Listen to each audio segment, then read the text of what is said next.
Welcome to the ZNL Podcast, a podcast brought to you by ZN, the OG digital agency in Brussels.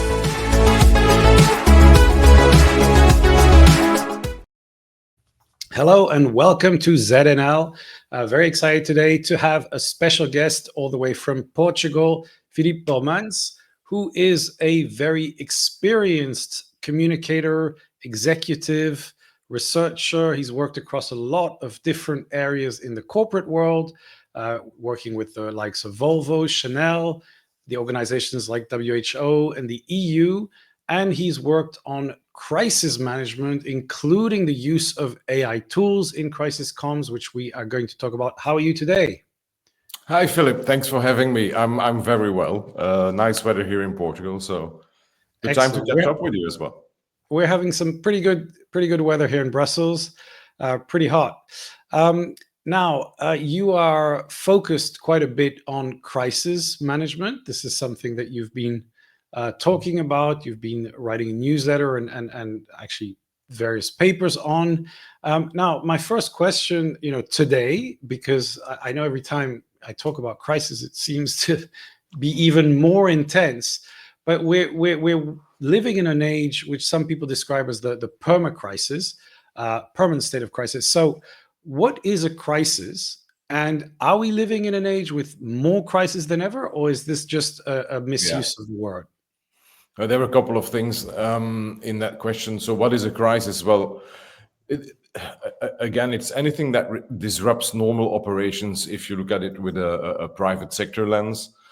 And it's anything that puts lives at danger if you look at it from a more government, public sector, UN agency lens. So it's very basically that.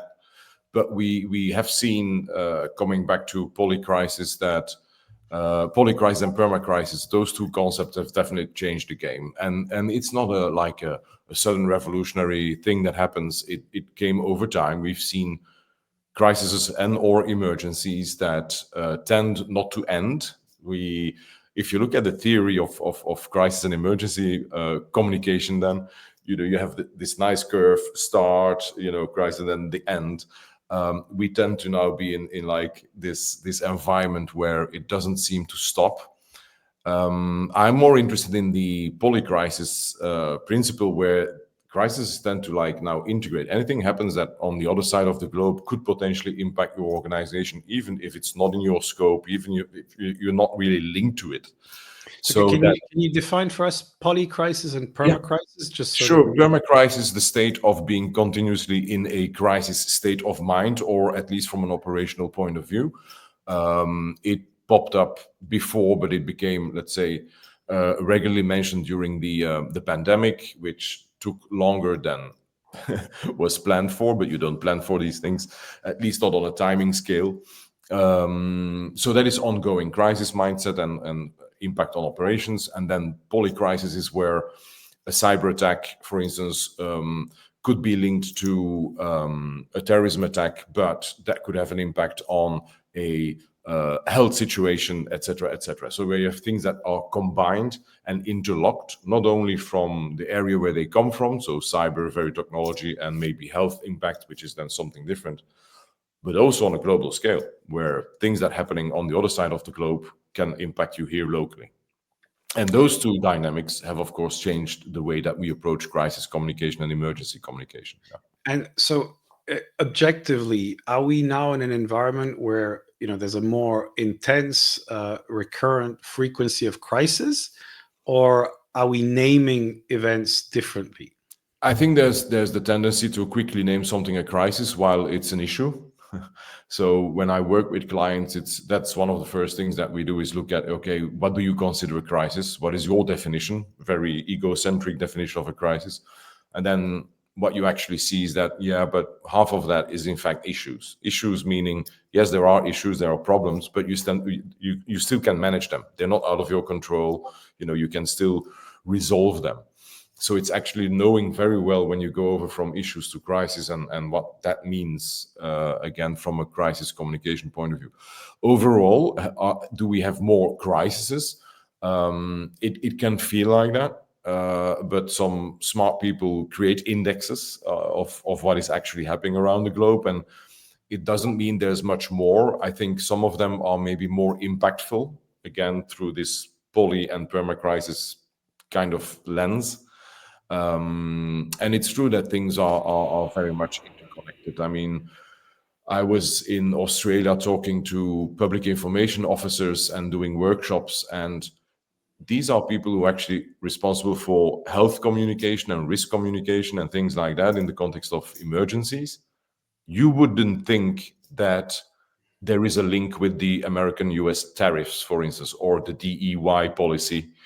Well, there are. They are impacted by that as well, and it shouldn't be on their scope. I mean, they're responsible for health. Why would they, or emergencies?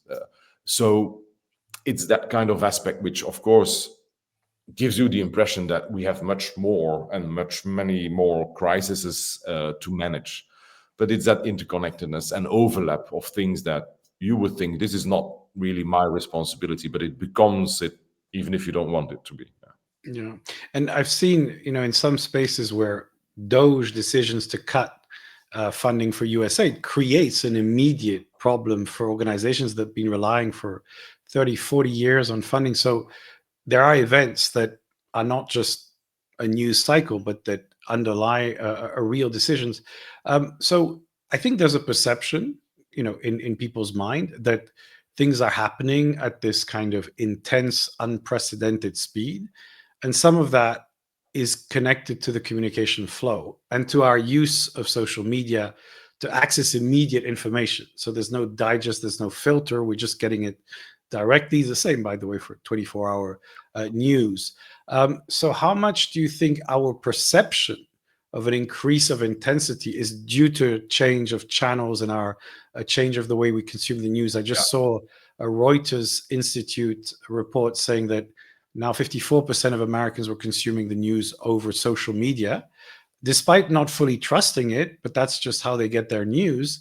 And I think there's a difference in intensity and exposure to that. So how much do you think that plays a part in what we're seeing? Well, I think that there's two big things at play. Again, let's not underestimate the geopolitical volatility of this moment in time of our history. That is a fact. Things are changing, and that trickles down to different forms and formats which impact organizations. So that is definitely something that is happening. Geopolitics are ongoing, but again, it's not new. We always have that activity going on, but sure, there is probably an increase of different things. The second point that you said is, I think, part of that perception.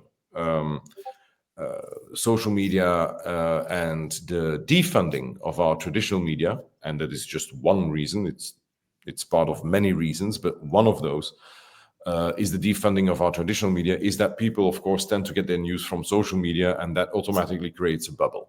We all know how the algorithms work, or some people don't know, but there's news for you. These systems and these algorithms are made to create a bubble around you.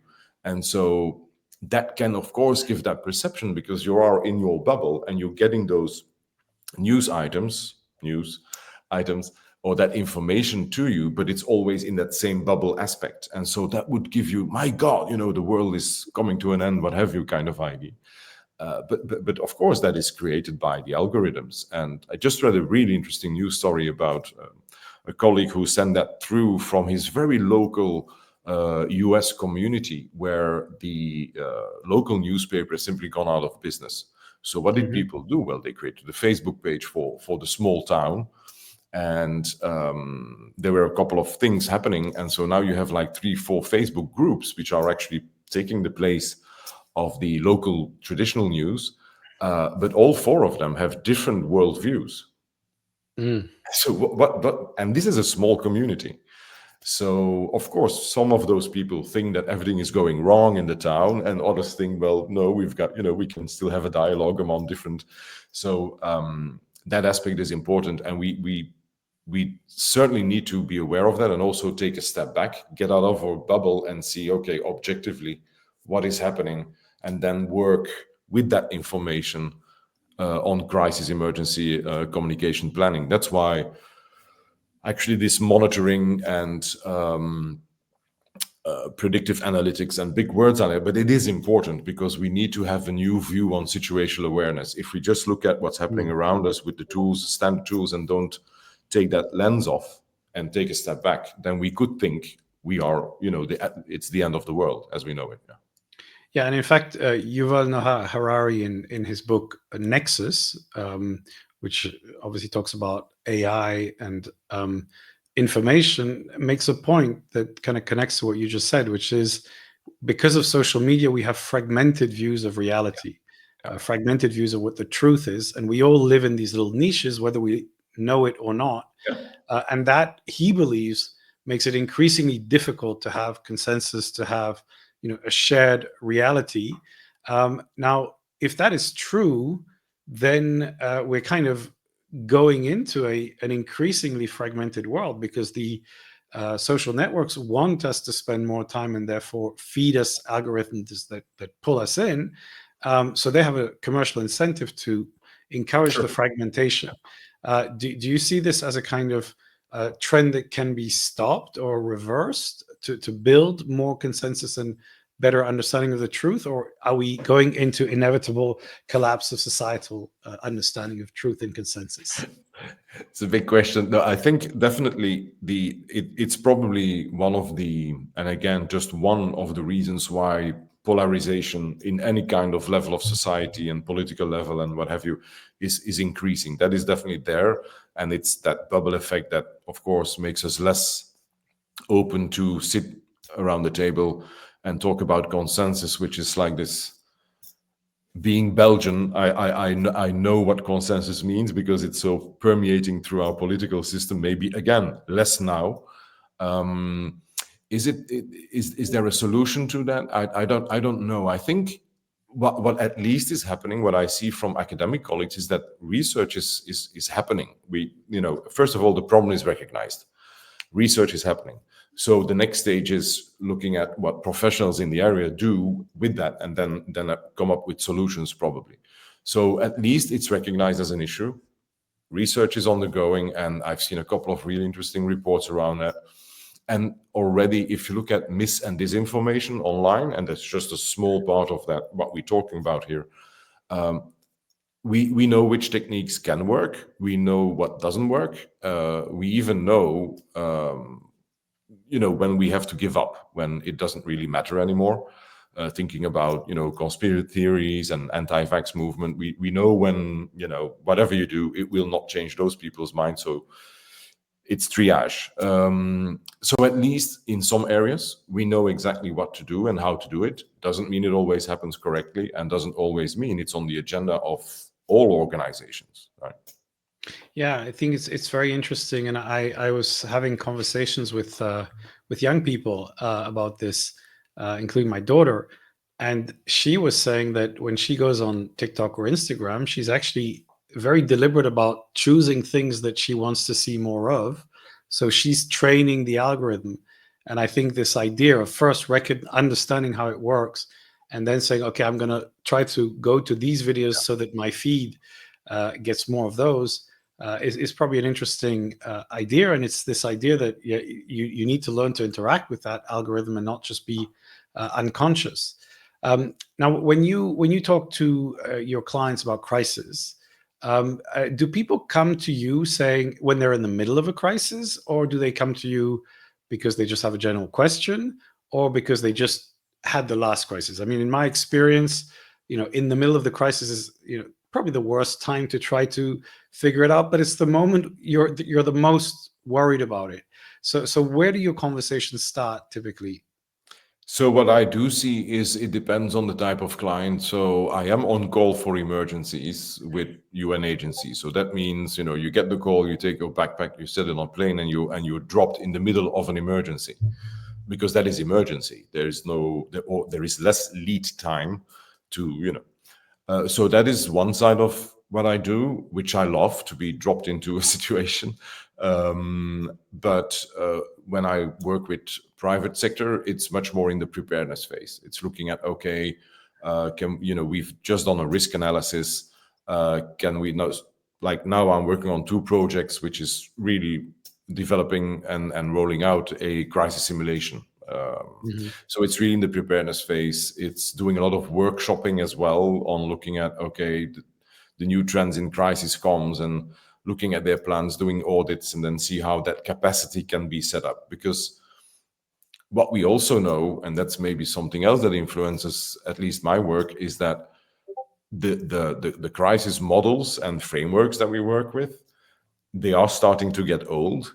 And so the last one was saying, oh, we need to integrate social media. Well, that's 15 years ago. If we haven't done that yet, then it's really, But now we have AI, now we have other things, the geopolitical aspects and everything that we spoke about just before plays a role. So we need also new mindsets and new frameworks to do our work as well.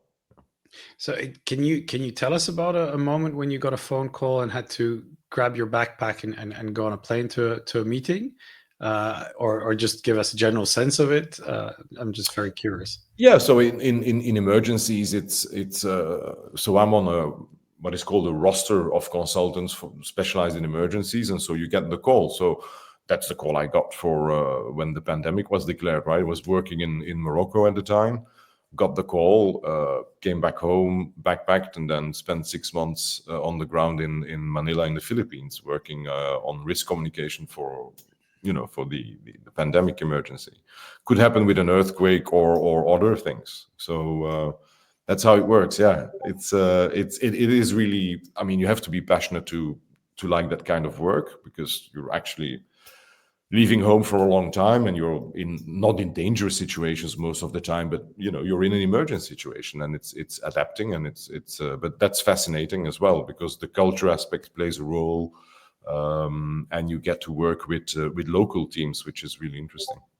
It's attraction to the adrenaline rush, I guess, is part of it. Now we talked about, you get that crisis and you're working on crisis simulation.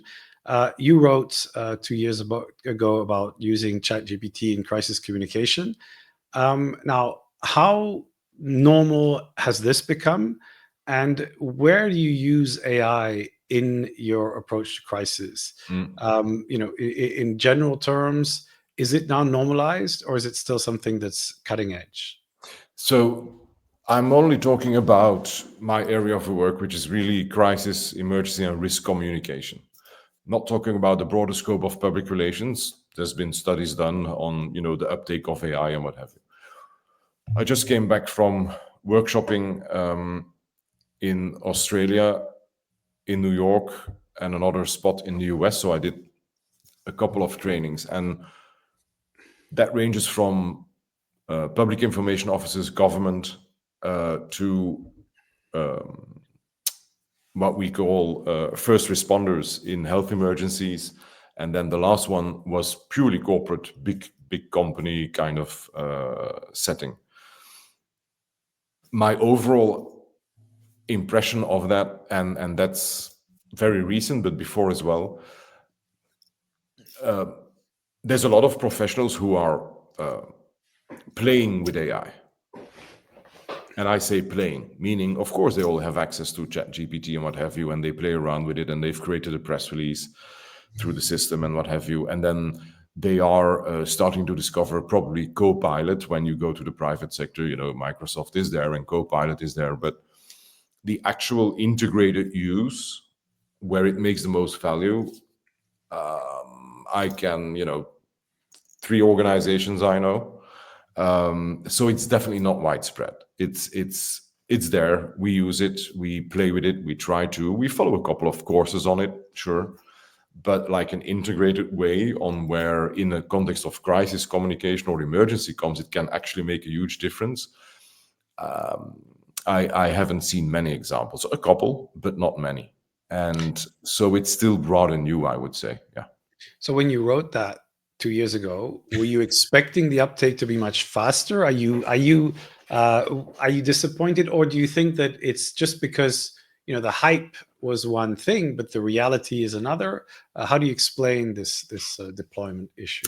So before I answer, let me put in some caveats. I consider myself a public relations professional who, by coincidence, got specialized in crisis comms, and I do invest a lot of time with PR associations. So this is said with full respect to my colleagues. But we are not the best profession when it comes down to new technology. We were very, very late in the, the very early 2000s, late 90s with internet. We didn't really get it. We were very late with social media. We have totally skipped and forgotten about blockchain technology, which, again, we could write a book about how it's useful for communications. And we're very late again with AI. we simply are a profession that, maybe, I don't know why we're maybe a bit more conservative, but I always look at our cousins, as I call them, in the marketing profession, who jump on any kind of new technology, who after 6 months have, case studies and are trialing it and are crashing it or not, and we're a bit more conservative, and probably because we are a corporate function and what have you. So no, and the book I wrote in the early days of when ChatGPT became available to almost everyone, it's outdated in the way that it's 2 years old. In AI world, that is like a decade. But the principles are still the same. So the technology I mentioned in there is old and has been changed and what have you, upgraded, what have you. But the principles of how do you use AI to help you create a realistic crisis simulation? How do you use AI to inform your stakeholder mapping and your audience segmentation?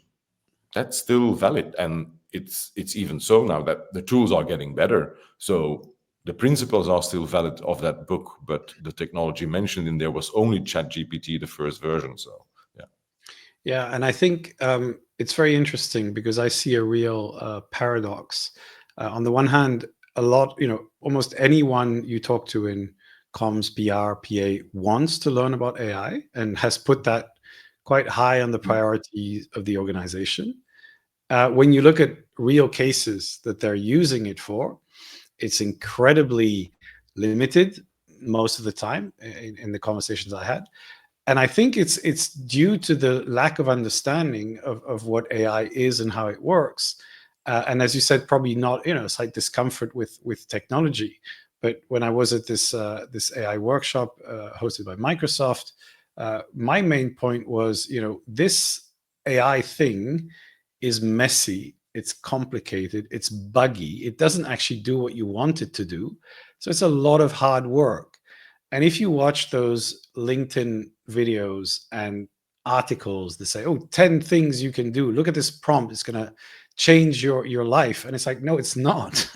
In fact, it's a lot more difficult than that. And as you said, when you start going deeper, and my favorite use case is still deep research, which I absolutely find amazing because the better you use it, the more insights you get. But it's not perfect. It still has hallucinations that have to be checked. So in your world, in the world of crisis, given that AI is fundamentally unpredictable, since you can write the same prompt or do the same program and you will get different outcomes. So how do you use it in practice with that unpredictability? It's not a piece of software that can give you, if this then that. If this then maybe or something like that. So what's the primary use and where does it bring the most value? Well, in any case, in crisis or emergency settings, the biggest value you can get from any kind of technology is saving time. Right? I mean, we never have enough time during a crisis or an emergency, and then impacts everything. So anything that allows me to save time, to win time, is very valid. And so AI, I think that is the biggest added value in this context. There are others, but this is really on top of that. You're correct. I mean, it's not artificial intelligence. It's not intelligent yet, as we define intelligence. It's getting there, and it's messy. But the thing is that the way I use it is I try to take as much control over the system that I can. So it's installing a large language model on my own machine, pre-training it myself with knowledge that I know is correct, or at least that I consider correct, based on my experience, testing it and then using it. And again, testing the output, because you need to check everything. And I'm very much, when I give AI workshops, one of the two things is, about confidentiality, of course, but then the second one is, always human in the loop. It's not like, it's not automation, which is 100% fully correct and what have you. So always human in the loop. But that's how you take control. You try to get a closed or semi-open environment. That means either you install a large language model on your servers, which is not the big job. It's not so difficult to do. But then is the training. And what I see with projects like that is that it has not even to do with AI or technology. Is that many organizations, first of all, don't know where the knowledge is and sits. It's most of the time not in a uniform format. It's scattered all over the place. And then when you actually, when I actually work with clients on SOPs and standard operating procedures for emergencies and what have you, well, most people don't know the standard operating procedures. So it's much more with our profession that there is an issue in the way that do we have standard operating procedures in place for crisis communications? Do we actually know the workflows? Because you need to understand that first before you start tinkering with AI, because the system is stupid. You need to train it, but you need to train it on a good understanding of a workflow, a good understanding of standard operating procedures, a good understanding of your data. Because if you don't have that, don't even think about AI. I mean, the machine is stupid by itself. You need to train it. So in some cases, you have organizations who have this all really written out, set up correctly, and those are really prime to integrate AI. And if all that previous work has been done, then creating a bespoke internal large language model for a communications team, integrating crisis comms and what have you, is a project in average of 6 months and around 100K, which is not the huge, the huge IT project. But you still need a specialist, large language model specialist. You still need your data, which is organized, should be organized, and what have you. So there's different things at play. And the first thing I always say to a client is, look at have you actually thought through your processes? Do you know your processes? Or is it all organic? That's nice as well. But if we're talking about using AI, it needs to be organized. It needs to be operating procedures need to be clear. Workflows need to be identified. And also identifying where AI would bring the most value. Because is it going to bring you the most value in writing your press releases, or is it going to bring you the most value by doing ongoing stakeholder mapping and stakeholder analysis? I don't know. It's up to the client, but I know where I would put in my money and my efforts, right? So yeah, there's a lot of play. It's moving slowly. My final advice is, if you have the leeway and the mandate and you're thinking about this, stop thinking about it, just start. In a secure environment, if you can get it. Otherwise, look at what's possible and not possible, and then start breaking stuff. It's not off-the-shelf software. It's something that actually needs to be trained, organized, tested, retested, and always ensure that there's a human in the loop, specifically for crisis, risk, and emergency comms. Yeah, I think you're right. And it's really important not to also think about this as an IT project. No? Because there's an understanding of the technology that's useful, but it's really about outcomes. So it's, if we ask this question, what's the broad output we're going to get? How reliable is it? And we know it's not going to be fully reliable.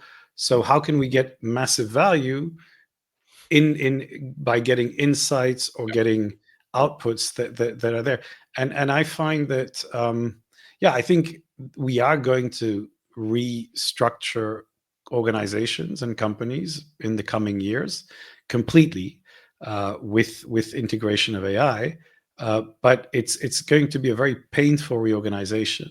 And I think finally, the smaller the organization, especially with Brussels associations, these kind of organizations are going to be completely Yeah. reorganized, since it's, if you have these small organizations with 5, 10 people, they can build that knowledge you talked about, the organizational knowledge, and allow their members, the remote teams and all that, to start connecting to that knowledge. So it makes perfect sense. It's really a natural, but it's incredibly hard. um, Now, I want to come back to the question on crisis.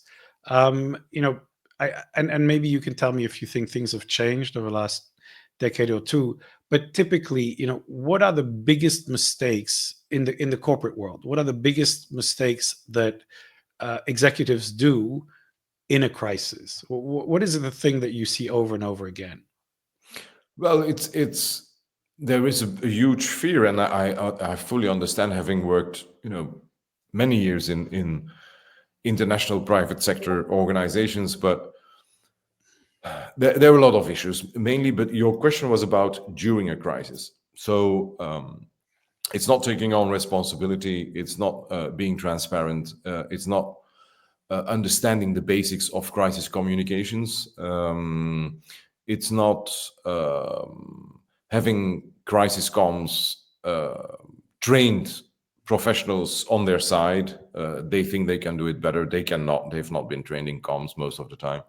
So it's many different aspects. But the basic things is as such, it's very simple in the way that there is a crisis, and we know that this is not, it's based on experience, it's based on research, it's based on behavioral sciences.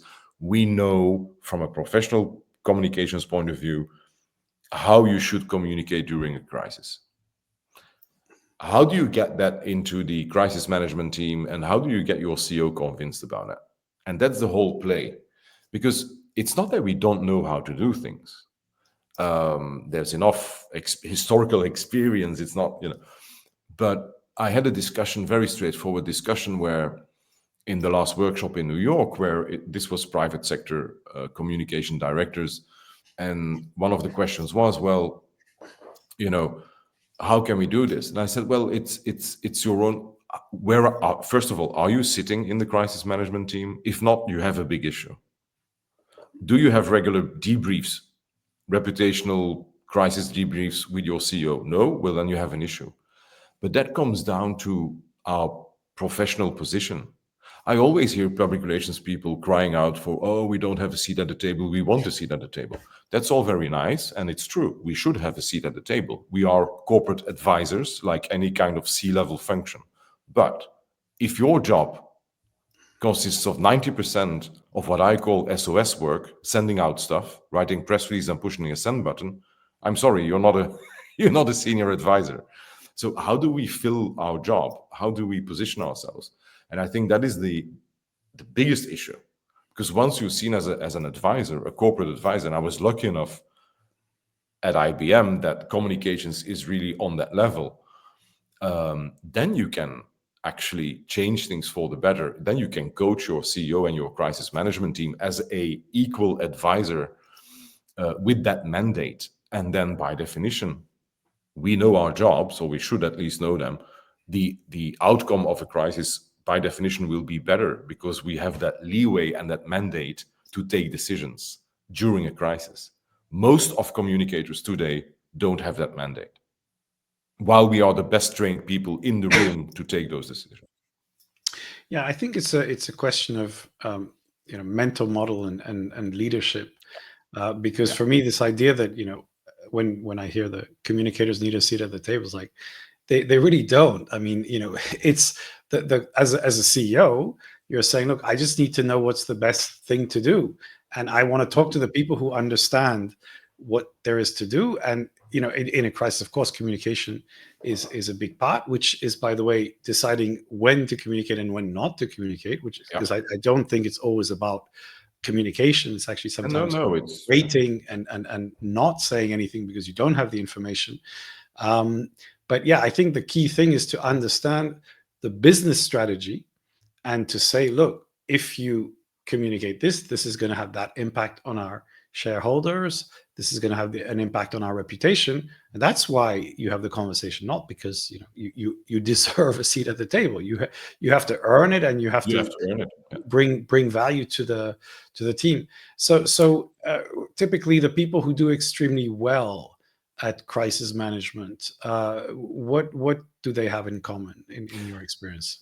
They understand that, well, first of all, they have a mandate, and the communicators sit in the crisis management team. They've got their SOPs ready, etc., etc. So that typically shows that the organization takes crisis preparedness as a serious thing. They will have trained and simulated and run tabletops on a very regular basis.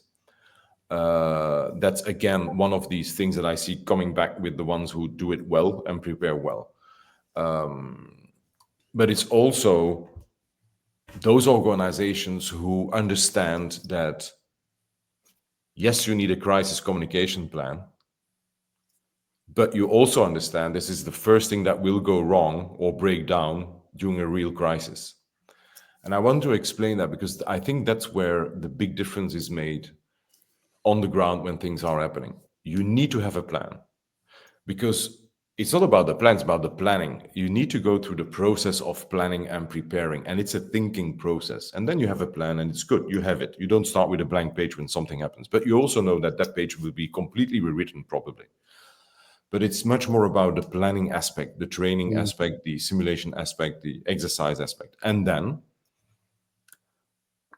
growing as a team, as a communications team, if you're lucky enough to have a team, or as a crisis management team, if you want to expand it, on an agile mindset.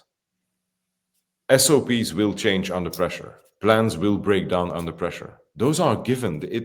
There is no way around that. So having that agile mindset of being able to change gears and improvise, and it's a dangerous word, right? Improvising in a crisis, my God. But we know that the world has changed, so we need to be able to at least intelligently improvise on the spot with what we have. And that takes training, and that takes a certain mindset. So that agile mindset is much more important, I think, than having, your, oh, let's tick off the boxes and we've done our exercise for this month. And, okay. I'm not saying it's not important. You have to do that, but it's the activity of planning, of exercising, that builds real resilience. There is the word. I think it's the first time we use it in our conversation. But real resilience, which is a bit of a hype word for the moment, it's being agile during emergencies and crises. And that is something that you train. That is not something that just falls out of the sky or that you inherently born with. Yeah, I think I like what you say about the importance of the plan. It's a bit like when people say they write to clarify their thinking. I think you plan to clarify what you're trying to do, but it's really a hypothesis. And what you see 3 months later is that the same applies to a business. Actually, when you make your business plan of the year, it never works the way you want. But it's interesting to see what you had in mind 6 months ago, a year ago, 2 years ago. And what I see with my own business is that things we tried to do 2-3 years ago, you suddenly think, oh, we've actually accomplished this, not when we thought we would, and not necessarily in the way we thought we would. But then, because now we're on another challenge, and that's eating up our focus and our energy. But we forgot that in the meantime, we've actually built all these other things that are working, but we're just not thinking about it because it's not in the plan. That was last year's plan. So I think it's a very interesting thing. The other thing I think is that to work together as a team, you need people to understand what the plan is. And I want to ask you about the remote nature of work today. I mean, since COVID, remote work has become normalized. Of course, as you know, it's always existed. You work remotely, obviously. How difficult does remote work make people coordinate in a crisis situation? How do you build trust in a remote organization? Trust that can allow you to move fast and in difficult environments. Has it changed things? Yeah, I think, and it's a big challenge for most organizations. I was lucky enough to work in an organization where remote work was already standard in '99, long time ago, and so the whole organization is used to work like that, and there is this trust level, and it was already built, etc. Now, a lot of companies have discovered remote working after or during the pandemic. And many go back to non-remote work, right? So we see that conservatism still lingers on, and it's not easy if you don't have that trust culture. If you don't have, again, the SOPs clearly set up, the workflows identified, the trust in employees, then it is very difficult. And we to install that trust when you start. I spoke with a professional who just switched companies and has now the role of crisis communication manager for an international organization. And she was telling me that it's not easy because you're based in the US, but the headquarters are somewhere else in Europe, and so you need to travel. You need to see people face to face. You need to go through things to build up that trust, to really get that place on the crisis management team, to really, and then you can start to look at, okay, if something happens tomorrow, I will probably, after some time, maybe if it's worse enough, jump on a plane and fly over. But in the meantime, it will be remote work, and so it's definitely not easy. With my clients, well, they're used to that, but still, I usually do preparation work remote, but I do go on site because that's the only good way, and definitely in preparation phase. So if it's about training, capacity building, simulation exercises, it's all very nice virtually, but it's much, much, much better if it's face to face. So in my case, it's still a lot of travel, which luckily I enjoy, but so it will depend on the company, the background. Are they used to it? Have they actually made the big change during the pandemic of really integrating remote work with everything that comes with it, right? It's management by objectives, it's trust building, it's all these things. I see that a lot of organizations still struggle with that. Yeah. Yeah, I totally agree, and I think the return to office is an interesting but probably misguided approach, because you basically now have a way of working that's remote that I think fully works. It doesn't mean you can't meet people, you can't have lunch, you can't have a physical meeting, but the work you can carry out when you're with your computer and have exchange of information. So I think there's a big change that still needs to happen, but it's like, I think by default we now all understand that you can do these things, but we're still struggling, I think, with the implementation, especially across big organizations.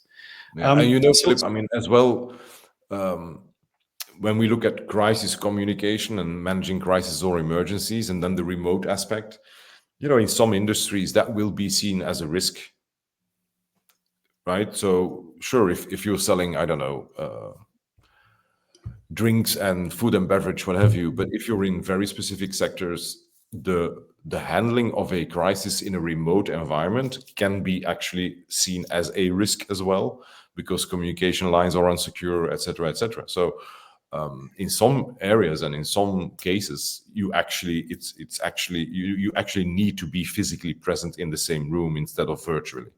So, but it's not easy for companies, and I think it takes a long time. It's also, to me, it's mainly, when I see that, it's mainly a management issue. It's not having the right systems in place to build that trust. Like, management by objectives is a basis. If you don't have management by objectives, if you still are looking at people, how much time they spend in the office to, calculate their productivity, which is bullshit. I can use that word. We're online.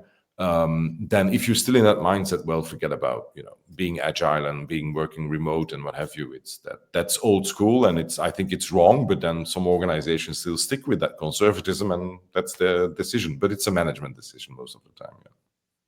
Yeah, absolutely. So when you meet young people, this is my kind of questions on advice to young people. What is it that you tell them when they finish university, or even when they're choosing what to study?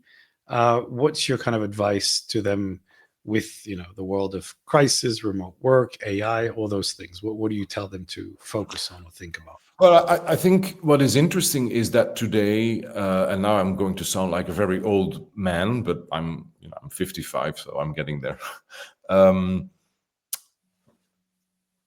Today, it's possible to study public relations and combine it with behavioral sciences, or sociology or anthropology or whatever. So that is really interesting, because if I would do it again today, and I'm telling that to younger professionals as well, sure, get your basis. It could be corporate comms, it could be public relations, however you want to call it, if that's the area you want to go in. But do combine it, if at all possible, with science, with social science, behavioral sciences, because that is what I've been missing. And today it's possible to combine that. Because if you think about any type of communication, and specifically risk and emergency comms, in my view, it all starts and ends with completely understanding your audiences. That automatically touches on behaviors, cultural background, religious background, demographics, psychographics. So you have to understand that completely. They are not just, a column in an Excel sheet. These are complex human beings. Risk perceptions are different. So getting that scientific, more behavioral insights into your communications profession, I think that is really very, very useful. And that's where you can actually make a difference, I think, later on. So that's one advice. And the other one, when it's communication students, I often tell them, start in agency first. Most of them are scared of that because they know it's long working hours with low pay. But I tell them that's where you're going to learn the job. You will be working on several clients, several industries at the same time. If it's a good agency, they will invest time in training. And that's how I started out. And I was lucky enough to be in a very small agency, big name, but small agency. And we did everything together. So I was working next to a director with 20 years experience. So that's how you learn stuff. So don't start in-house, because that is very focused on one organization, one kind of work.